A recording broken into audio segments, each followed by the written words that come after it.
Sir मुझे DPP और homework करने के बाद मॉड्यूल या कुछ और करने का टाइम ही नहीं मिलता। बेटा ये एक सीरियस प्रॉब्लम है, ये एक सीरियस प्रॉब्लम है, इसका हल मैं बताऊंगा। ये क्या कह रहे हैं लक्की साहब, क्या कह रहे हैं? लक्की साहब कह रहे हैं कि मुझे डीपीपी और होमवर्क करने के बाद मॉड्यूल या कुछ करने का टाइम ही नहीं मिलता। भाई एक काम करो, ठीक, कुछ लोग क्या करते हैं, होमवर्क को करने का तरीका, होमवर्क फिनिश करने का तरीका मैं बता रहा हूं, फिनिश करने का तरीका, ठीक है ना, याद रखना। आप ये मत बोलो कोई ट्रिक बताऊंगा, होमवर्क फिनिश करने का तरीका क्या है, इसको सुनना ध्यान से, ठीक, और गांठ बांध लो इस चीज की कि ये फॉलो करना है। जितने भी सवाल हैं जो आज करने हैं, जितने भी सवाल है जो आज करने हैं, उनको एक बार सामने रख लो कि भाई मुझे यहां से ये करना है, यहां से ये करना है, यहां से ये करना, और देखो आपको कितना टाइम है फिजिक्स करने का। भाई आप 6 घंटे प्लस की तो क्लासेस ही करते हो, ठीक है ना, तो ज्यादा से ज्यादा 6 घंटे आप होमवर्क को दे सकते हो, ज्यादा से ज्यादा 6 घंटे दे सकते हो, इससे ज्यादा कोई नहीं पढ़ सकता, कोई नहीं पढ़ सकता इससे ज्यादा, ये मेरा मानना है, ठीक है।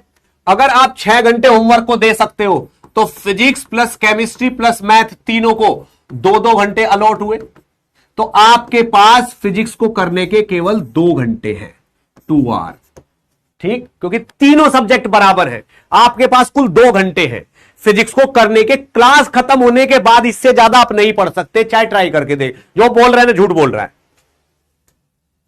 ठीक, 2 घंटे में आपको करना। अब आप देखो मेरे पास इतने सवाल हैं फिजिक्स के, तो मान लो सपोज करो आपके पास एक तरीके के 12 सवाल हैं, दूसरे तरीके के 6 सवाल हैं, और तीसरे तरीके के आपके पास 14 सवाल हैं, मान लो ऐसे हैं, तो कुल मिला के आपके पास 12, 6, 20, 32 सवाल हैं आपके पास।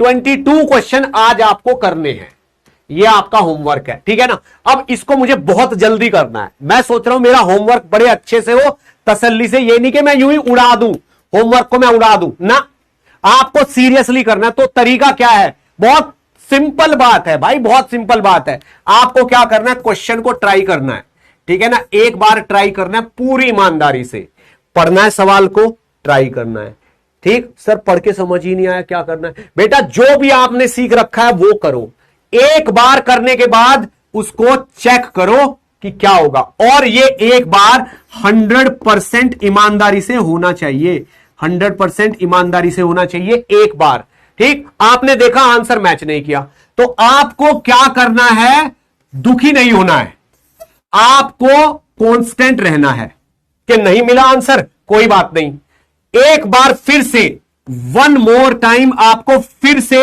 100% ईमानदारी से ट्राई करना है, इसी क्वेश्चन को ईमानदारी से ट्राई करना है, 100% ईमानदारी से ट्राई करना है। सर लेकिन बेटा अब की ईमानदारी में थोड़ी सी कमी आ जाएगी, क्यों? क्योंकि आपने जब पहली बार ट्राई किया है तो आंसर देख लिया है, आंसर देख लिया, आपको समझ आ गया कि मैंने जो किया वो सही नहीं है, ऐसे करूंगा तो सही है, तो दूसरी बार में आपको आंसर पता है, लेकिन फिर भी आप पूरी ईमानदारी से ट्राई करोगे, ठीक। मान लो आपसे तब भी नहीं हो रहा, तो भाई इसको छोड़ दो और अगले क्वेश्चन पे स्विच कर जाओ।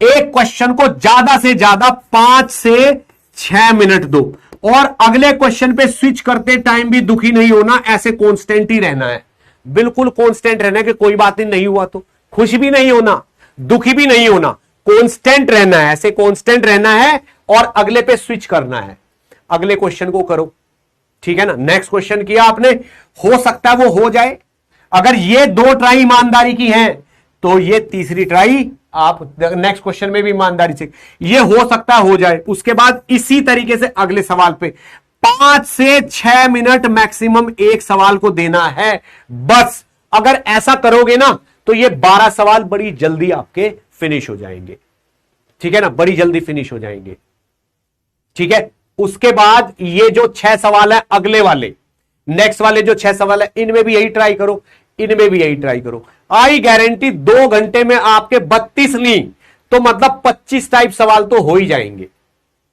25 टाइप सवाल तो आपके हो ही जाएंगे, अगर आपने 32 में से 25 भी कर लिए, समझ लो होमवर्क काफी कुछ, ठीक है ना, काफी कुछ सही हो गया है ना।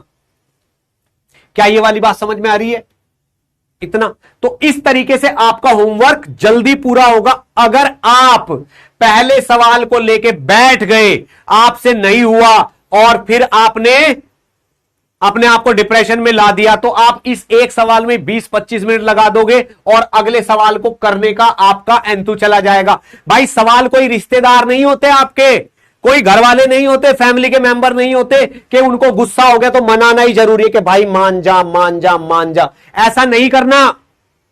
एक बार ट्राई करो, दूसरी बार ट्राई करो, स्विच करो अगले वाले पे। प्रोफेशनल रहो, इमोशनल नहीं होना।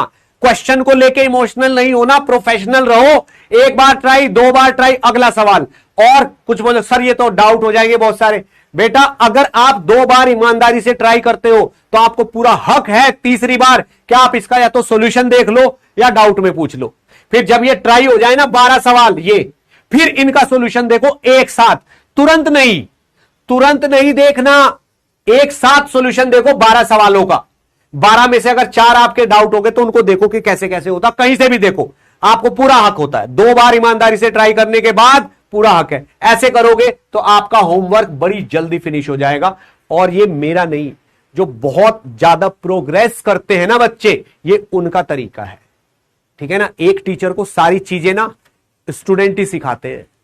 जब किसी बच्चे में बहुत कम एफर्ट लगाने की आदत होती है, उसके मार्क्स बहुत, और वो कुछ महीनों में बहुत इंप्रूव कर जाता है, तो उसको वो नोटिस में आ जाता। फिर उससे पूछा भाई तूने इतना इंप्रूव कैसे किया, ठीक है, वो बताता है कि सर मैं तो ऐसे कर रहा था। ये उन्हीं का तरीका है कि पहले सर मैं क्वेश्चन को लेके ना इमोशनल हो जाता था, ठीक है ना, फिर मैंने ना क्वेश्चन को कटाकट ट्राई करना शुरू।